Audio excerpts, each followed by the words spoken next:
Muy buenas, qué majo es Jaime. Qué suerte tenerlo aquí en el podcast y haber podido hablar de muchísimos libros. Le fui tirando de la lengua, él quería hablar de algún libro, pero al final yo le recomendaba uno, entonces luego él me recomendaba otro y al final hemos charlado sobre un montón de buenos libros, que además siempre dejo en las notas del episodio. Aparte de eso también hemos hablado de algunos temas de su libro, de La realidad no existe, temas distintos a los típicos, ya veréis, como por ejemplo lo de decir subnormal como eufemismo o rodar tu memoria. Pero bueno, sobre eso y sobre muchas más cosas hemos hablado también en el podcast premium, es decir, el episodio entero está ahí en las notas del episodio. Siempre lo dejo para el que quiera tener más información sobre libros y que sea un episodio mucho más profundo. Ahí además hablamos de los libros que no le han convencido o que ha dejado a medias. ¡Puah! Es la persona que más se ha mojado con esa pregunta. También de truquitos de gestión del tiempo, incluso una toma falsa, porque nos empezamos a descojonar y la dejé en el final del episodio premium. Y ahora sí, empecemos.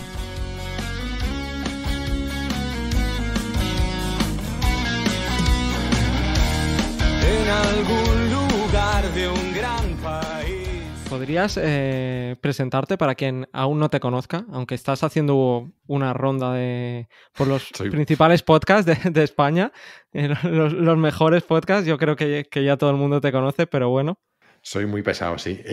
Pues yo siempre digo que como los artistas de cabaret y los superhéroes, más bien como los primeros, tengo dos vidas. Entre semana soy directivo, he sido directivo de empresas como BlaBlaCar y ahora de FreeNow, de distintas empresas de internet. Yo soy ingeniero de formación. Y los fines de semana, hace 4 años, empecé a dedicarme a hacer un podcast por mero hobby, mera curiosidad de ver qué se desarrollaba ahí. Y lo que sucedió es que se me fue de las manos y Kaizen, que se llama así el podcast, se acabó convirtiendo normalmente está en el top 50 de España y en el número 1 en la categoría de educación. Antes de seguir, tengo que avisarte que justo ayer en el AVE me escuché un episodio que hiciste con Itziar García sobre comunicación. Sí. Entonces ya me sé tus truquillos de bloqueo, de puente y demás, así que voy a intentar que no me hagas el puente o hacerte yo el puente del puente, esquivar la pregunta o irte... La charla, hiciste una charla del libro y ahí en una hiciste un bloqueo que yo luego te voy a insistir con esa pregunta, aunque estabas avisado, o sea que no soy tan malo, estabas avisado, sí. Pero quería antes hablar un poquito más de tu podcast. Me gustaría que explicaras un poco por cómo nació y hacia dónde crees que va. Pues nació de una forma muy, muy peregrina y es simplemente que en mi última etapa en BlaBlaCar yo era director general para Alemania, para Portugal y para España, lo que significaba básicamente que estaba viajando 1 de cada 2 semanas a Alemania. Y en esos viajes me acompañaban siempre podcasts. Escuchaba muchísimos podcasts, muchísimos. Y me empezó a picar la curiosidad. Se juntó con, acabas de hablar de Itziar García. Itziar fue la persona que junto con Francis Ochoa, ellas trabajaban en la agencia con la que trabajábamos de comunicación, fueron quienes me formaron para enfrentarme a algo que no me había enfrentado en mi vida, que fue a los periodistas en un contexto muy especial, que era el de que nos habían demandado en España las empresas de autobuses y exigían nuestro cierre.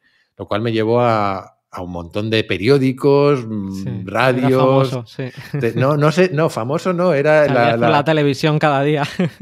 Pues no cada día, pero hubo una temporada que salía mucho más de lo que me hubiera gustado. Bueno, no sé si gustado, pero mucho más de lo que jamás hubiera imaginado.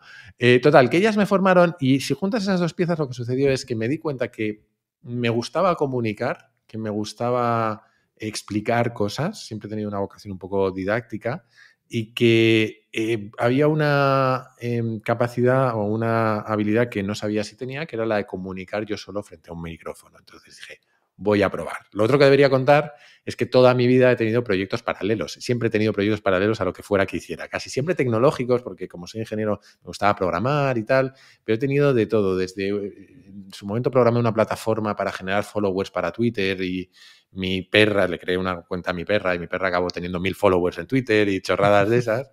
Entonces siempre he tenido como proyectos paralelos. Este fue uno más y todos esos proyectos paralelos siempre murieron rápidamente a los pocos meses porque no tenían tracción o porque yo me cansaba, pero Kaizen tuvo tracción y no me cansé porque encaja perfectamente con lo que yo quiero en la vida, que es investigar cosas nuevas cada día. Y Kaizen me obliga y me permite sacar rendimiento de eso y por lo que sea ha funcionado. Un poco lo que me pasa a mí, ¿no? Que empecé también por eso. Es una forma de obligarte, ¿no? Podemos hablar de tu libro, ya, venga. Venga, gracias. ¿Por qué? Se llama La realidad no existe. Pero lo que me hizo mucha gracia es que ya en la segunda página ya tú mismo confiesas que dices... Hasta el título del libro es mentira, ¿no? Y digo, Jaime, espérate un poco más a tú mismo desdecirte y decir que el título era una forma llamativa y una excusa de hablar de eso, de la realidad y la no realidad. A ver, ahí hay primero una trampa mía y es tratar de poner mejor dicho, la tirita antes de la herida. Antes de que nadie diga, joder, la realidad sí existe, no sé cuántos, es, oye, vamos a centrarnos. Esto ha sido una excusa y además me sirve de excusa para decirte que todo lo que, incluso las cosas que lees como que la realidad no existe, pueden ser mentira. Entonces es una pequeña trampa dialéctica que tiene que ver con eso y también con intentar evitar la cosa que más miedo me daba con el libro, que era que la gente creyera que esto era un libro de relativismo, de que todo vale, de que todo es subjetivo, de que nada importa porque no podemos saber nada. Es un libro que explora las cosas que no conocemos o las dificultades que tenemos para entender el mundo, pero no significa que todo valga. Y me daba mucho miedo eso y quizá no fui capaz de resistir ese miedo y desvelar que el título no era lo que significaba hasta más adelante. No. Era una broma. Te quitaste esa losa y se entiende perfectamente. El que se lea el libro, eso se entiende perfectamente. Que no lo he dicho, a mí me gustó el libro, ya a ti te lo he dicho un montón de veces, ya Gracias. No quiero volver a decírtelo. También yo es un libro que recomiendo sobre todo a la gente que ya nos haya leído muchos libros top de psicología, para alguien que quiera empezar a leer sobre psicología. De hecho, en mi audiocurso hay un capítulo donde recomiendo tu libro. Muy bien, me alegro mucho. Tu libro y algún otro para empezar, que además es un capítulo que se llama ¿Cómo empecé a ligar? Joder, pues así seguro que captamos gente. Y entonces, no sé cómo acabo ligando eso, el ligar, con luego recomendar algunos libros, pues como el tuyo. A mí, no sé, a mí me enganchó. A mí es un libro que me lo empecé y me lo acabé mucho antes de la entrevista que te estoy haciendo. Me lo acabé mucho antes y digo, mira, pues al final, y eso es una buena señal. Sí, ¿vale? Sí. No, a ver, quizá también por añadir, he intentado que sea un libro muy... Bueno, es un libro muy generalista. No habla mucho de psicología, pero no habla solo de psicología. Sí es cierto que los 2 primeros capítulos hay gente a la que le pueden dar un poco de reparo porque son más de biología o de física y eso hay gente a la que se le hace más bola, porque lo he discutido mucho con la editorial. Pero lo que he intentado con el libro es que sea un catálogo de madrigueras de conejo, un catálogo de temas que te puedan interesar y que luego cada uno profundice en ellos. Sin llegar a caer en lo que pasa en algunos libros que hablan demasiado profundo. Eso es algo que has conseguido. Que muchos libros, si tratan solo sobre un tema, se hacen pesados porque solo hablan sobre un tema, pero si hablan de muchos temas, también no llegas a estar, pues, entrar en el libro. Y tú has conseguido eso, que es algo muy difícil. Pero no quería demorar más. Una pregunta que te hicieron en la charla, una pregunta que bloqueaste, que dijiste sí, luego tal, que era ¿qué frase de te quedas del libro? Y por aclarar, la bloqueé, pero no por nada, sino por no ponerme a buscar una frase en mitad de la presentación, que me parecía que iba a estar todo el mundo esperando y yo buscando una paginita y me parecía muy ridículo. Pero sí di la pista de más o menos cuál. Pero la pregunta fue más exactamente, no era qué frase es representativa del libro, sino cuál te gustó escribir. Y más que una frase sí. fue un párrafo, que lo he buscado ahora mientras hablábamos y lo tengo aquí delante, que resume parte del libro, pero además es que me gustó cómo quedó, que dice algo así como: hoy en día vivimos en el país de la Reina Roja. Nos acompaña constantemente la sensación de que todo va cada vez más rápido. Como las liebres y los zorros, nos vemos obligados a una evolución continua solo para permanecer en el mismo sitio. Si queremos prosperar, necesitamos correr 2 veces más rápido. La buena noticia es que hay quien dice que la innovación y el progreso suceden cuando las ideas tienen sexo. Así visto, el camino promete. Simplemente me hizo ilusión porque me sirvió para ligar un montón de ideas que salen en distintos puntos del libro y con un ligero remate de humor al final con aquello de que, dado que el sexo está involucrado, el camino promete. La liebre, el conejo, ¿no? Lo que dices tú de las madrigueras de conejo. ¿De dónde viene eso? Porque siempre es esto... Eso es de Alicia en el País de las Maravillas. Sí, pero tú lo dices siempre, se te ha quedado.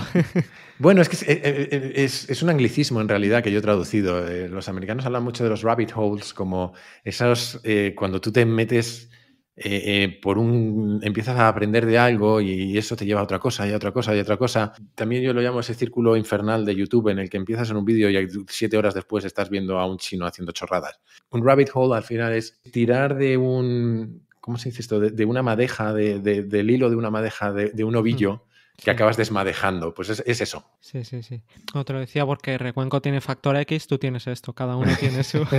Sí, todos tenemos nuestros tropos, nuestras ideas recurrentes y a veces ni nos damos cuenta, la verdad. Yo no me había dado cuenta que lo decía tanto. Sí. El final del primer capítulo me gustó, o sea, acaba muy bien porque dices, bueno, a lo mejor quizás sí que hay algo que podemos hacer. Dice, abrirnos un poco a la duda.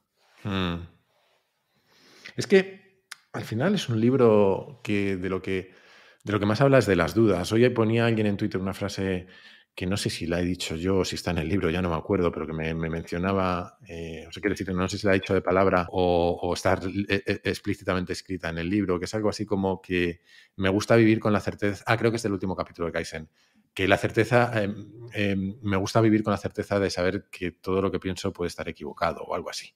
El libro va de eso. El libro va de que vivir creyendo que todo lo que piensas es verdad es una forma muy reduccionista de afrontar la realidad. Entonces, por eso la primera mitad intento dar razones para que por lo menos dudemos y en la segunda formas de pensar que te permiten profundizar en una realidad que es mucho más compleja de lo que tendemos a pensar. A mí me gustó más la segunda, creo que porque soy más práctico, ¿no? Y también porque me sorprendió más. ¿Vale? Y me pareció como la clasificación esa que hiciste de diferentes pensamientos, ¿no? Sí.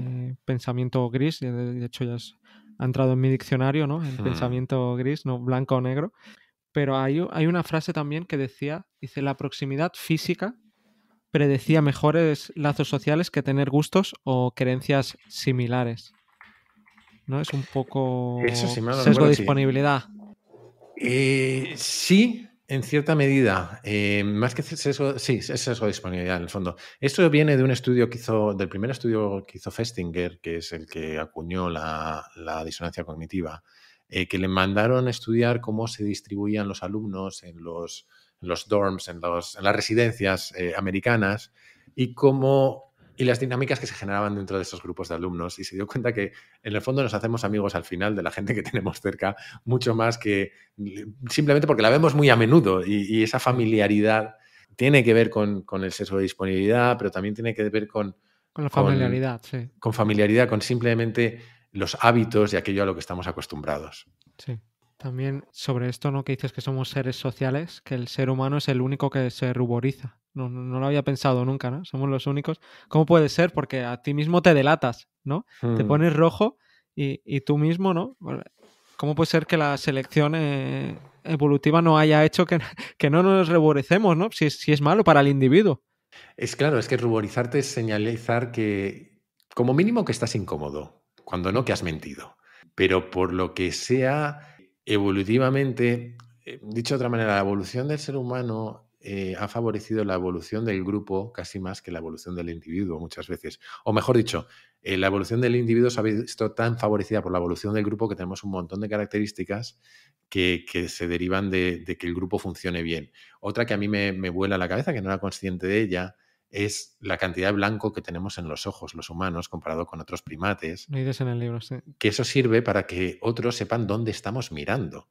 Porque claro, si todos nuestros ojos fueran muy oscuros, como puede ser en muchos otros primates, es mucho más difícil saber si me estás mirando a mí o si estás mirando a otro lado. Todo esto son pequeños rasgos evolutivos que mucha gente relaciona con nuestra capacidad para socializar y para...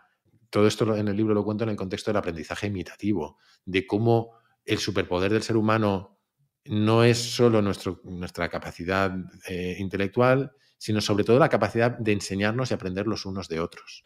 Wow, te sabes tu libro de memoria, ¿eh? Todo lo que estás diciendo está en el libro. Es como volver Señal de que a lo he leer escrito el yo, que libro. está bien.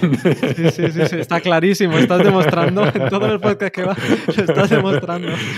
Mira, también otra. Dices en el libro que los eufemismos van en aumento. Yo eso no sé si es cierto. Mi intuición o mi primera intuición es darte la razón, ¿vale? Yo también, a un primer pensamiento también diría que sí. Pero luego creo que los eufemismos han existido siempre. Por ejemplo, la palabra subnormal ahora suena mal. Pues la palabra subnormal en su momento se utilizó para sustituir a otra palabra que sonaba mal. Hace décadas se utilizó y se ponía, y en una pancarta, me acuerdo que había una foto, no donde lo vi, que ponía no sé qué es subnormal, y era la palabra que se veía bien para no llamar a la gente de otra forma, que hoy en día ya no se utiliza, ¿no? Subnormal, se utiliza, no sé qué palabra ahora, la verdad, pero... Discapacidad intelectual, Discapacidad etcétera. intelectual, exacto, sí.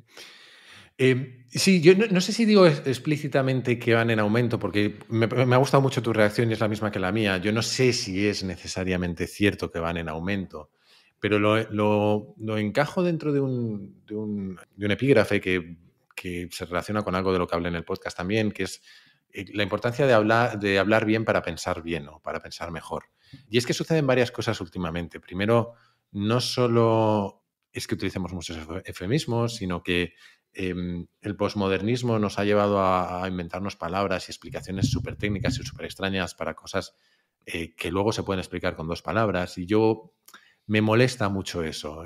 Cito mucho a Feynman, cito mucho esta obsesión que tenía Richard Feynman por que las cosas que se entienden se las puedes explicar a un niño de 8 años y que muchas veces nos escondemos detrás de palabras raras para no dejar ver que no entendemos aquello de lo que estamos hablando. O no herir también, sí. Y claro, y a partir de ahí el siguiente problema es que no solo no herir, sino que empezamos a limitar o a ocultar problemas sociales detrás de eufemismos. Esto vi un ejemplo maravilloso en un libro de un tipo que se llama Thibaut Delval, que el libro se llama Distraídos, si mal no recuerdo, que él sí dice que vivimos en una epidemia de eufemismos y dice, por un lado, dice, en España ya no existe la pobreza, sino que lo que hay son familias con pocos recursos, que es una forma como de alejarnos de las realidades más incómodas. Y de hecho, por ejemplo, habla también de los acrónimos y dice que no es lo mismo hablar de un MENA que hablar de un niño que está sin sus padres en un país extranjero solo, porque no nos produce la misma sensación.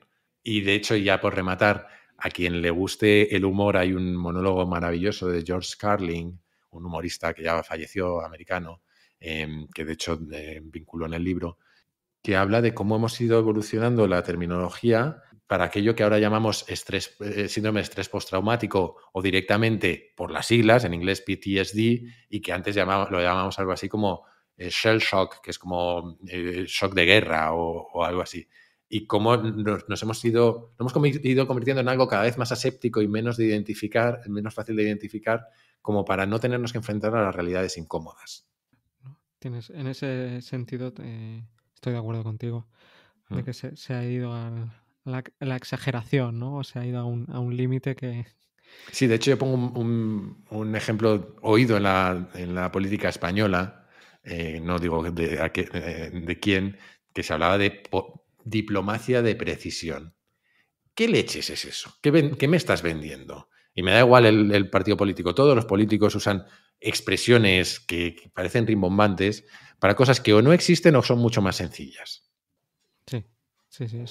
Eso creo que estamos todos de acuerdo. Creo que desde la crisis de 2008, ¿no? Que estamos en crecimiento negativo, desde ahí ya nos dimos cuenta de todo. Es como, mira, o sea, ¿cómo que crecimiento? ¿Cómo se crece negativamente? Ahí ya fue, yo creo que a partir de ahí ya fue como, sí. También hablas de una cosa que yo tengo bastante en cuenta para mí mismo, es que la memoria nos engaña. Sí. Los recuerdos, ¿no? que tenemos, esa fiesta en la que has estado y luego no has estado, porque tú has oído tantas veces a tus amigos hablar de esa fiesta de hace años y a lo mejor tú no estabas, ¿no? Pero si tú en ese momento, Adrián, estabas viviendo en Francia, no estabas en esa fiesta, ¿no? O lo que hace Mónica Quintana, que a los altos directivos les dice de escribir un diario precisamente para eso, para luchar contra el fallo de memoria. No es que no te acuerdes, es que te acuerdas de cosas que no han ocurrido, o de otra forma, que eso es lo peor. Es que nuestra memoria es muy sibilina, porque nos creemos que la memoria, o que cada vez que accedemos a un recuerdo estamos volviendo a ver una película, y lo que estamos haciendo es volviendo a rodar la película. La estamos reescribiendo y modificando constantemente. En el libro sí cuento varios casos, no me voy a extender, pero hay un caso que a mí me llama mucho la atención del 11S y de cómo un grupo de psicólogos siguió a gente en las semanas posteriores al 11S. Les preguntó cómo habían vivido ese día. Y luego les volvieron a preguntar dentro de 1 año, 2 años y 5 años, y observaron cómo cómo cambiaban sus versiones, pero no porque las cambiaran, sino porque las recordaban distintas, hasta el punto de que a los 5 años había gente que no recordaba su versión inicial e incluso decía que esa no era su letra. O sea, tenemos la capacidad de modificar nuestros recuerdos hasta niveles alucinantes. Y de hecho hay mucha literatura que habla de, por ejemplo, ante el duelo de una muerte, recordamos esa experiencia de una muerte, una mala experiencia, la recordamos mejor o peor en función del estado de ánimo que tengamos en el momento en el que estamos recordando. Sí. Si estamos contentos, nos parece que fue menos grave de lo que fue, y si estamos tristes, nos parece que fue más grave de lo que lo vivimos. Bueno, yo creo que es un mecanismo, ¿no? de evolución y de poder, ante grandes pérdidas, ¿no? Poder superarlas por ese lado. Sí. En verdad, hemos salido del libro, pero quería volver para que me dijeras algunos de los libros que te han ayudado a este libro, porque yo en este libro he visto que hay muchísimos libros. Es decir, que has pillado muchos libros, ideas de muchos libros, que eso es buenísimo. Bueno, muchos libros no pillan otros libros, ¿no? Es como mi idea y punto, quiero ser creativo. Entonces, por ejemplo, yo identifico claramente Factfulness. Sí.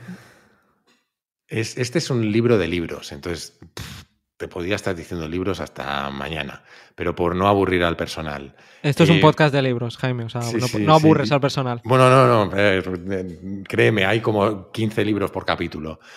No tantos, pero casi. Por ejemplo, 2 libros que a mí me fascinan sobre los sentidos.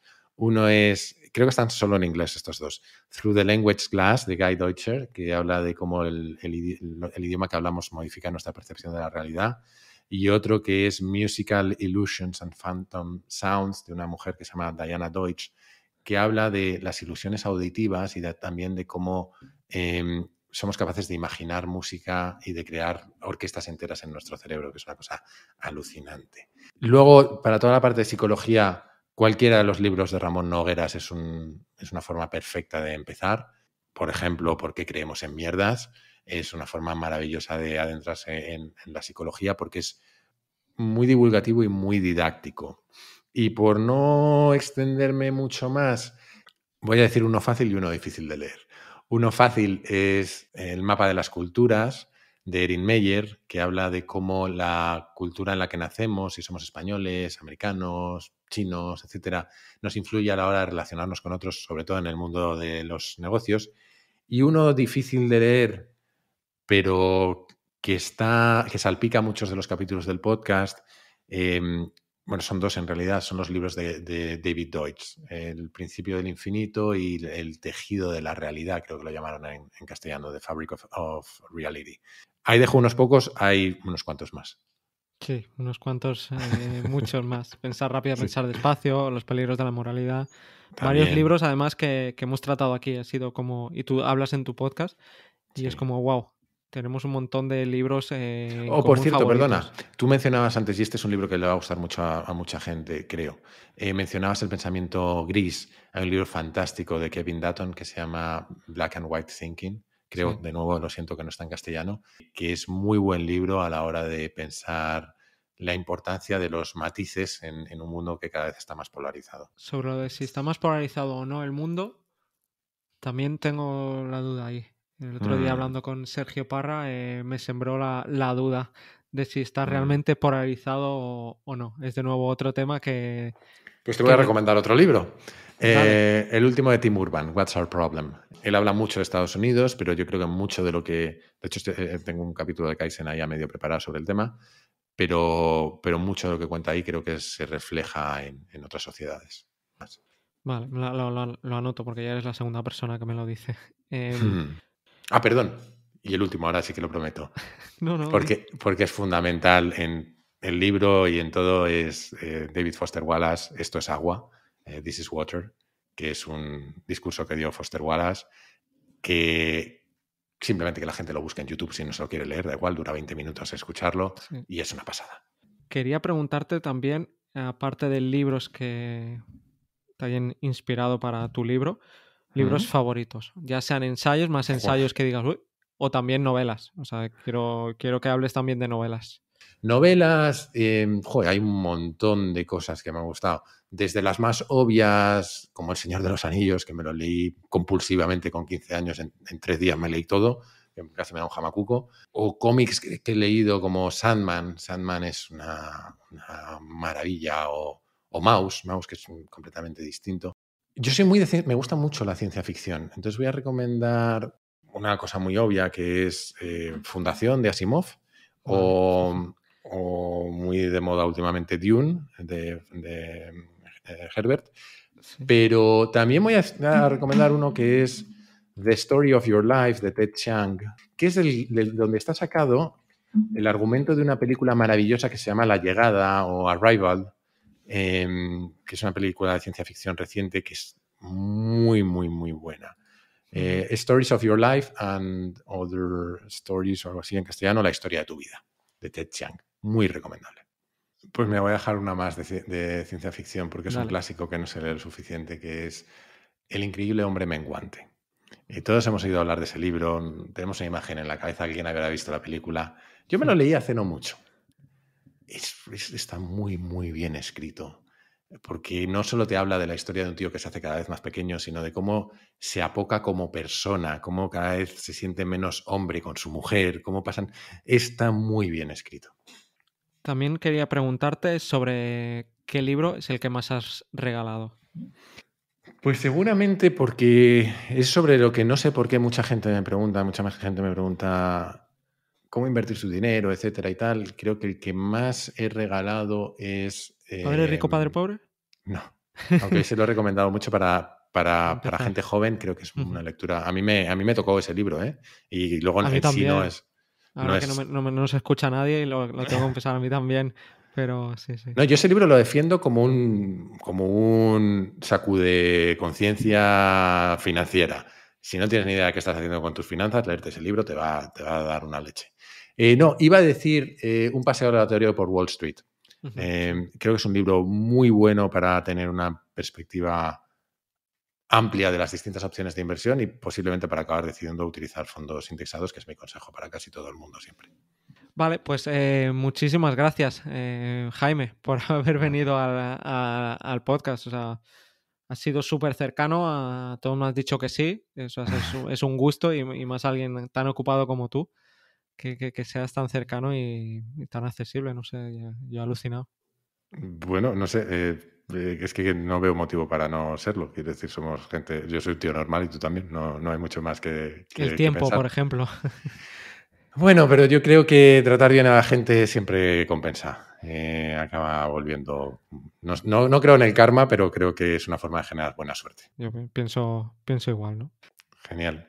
Pues eso, que muchas gracias y hasta la próxima. A ti.